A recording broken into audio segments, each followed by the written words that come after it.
mercredi, une fois le spectacle terminé, bien, toute l'équipe technique sur place a dû se mettre en mode démontage très, très rapidement parce que le samedi, donc le lendemain, le centre s'est transformé en arène de lutte et a accueilli là, plus de 3100 personnes. C'était la première fois que la Fédération de lutte de Gatineau organisait un gala de cette ampleur-là.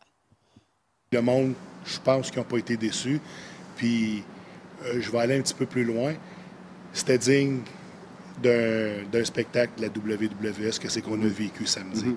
Oui, parce que nous, c'était une continuité de ce qu'on fait depuis 2018. On est pratiquement à une quarantaine de galas sur 4 ans qu'on a produit.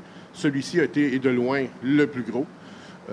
Par rapport à avoir 350 personnes par gala, de se retrouver avec 3135 personnes, de se retrouver avec des légendes comme Demolition, Raymond Rougeau, qui eux-mêmes nous ont dit avoir été impressionnés par la foule, par le professionnalisme de notre organisation. C'est le plus gros gala de lutte qu'on a jamais vu au Québec par une organisation indépendante. Puis on peut être vraiment fiers de ça, d'avoir accompli ça les trois.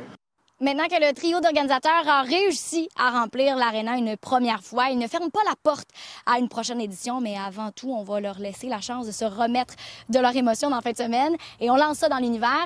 Et je pense que ce qu'il faut retenir dans la fin de semaine, c'est que le centre Slush Poppy nous a prouvé qu'on peut faire de grandes choses là-bas et il a tout ce qu'il faut là, pour se positionner comme pilier important en matière de divertissement dans la région, Pierre. Effectivement, Annabelle, et on se retrouve dans un moment pour la météo.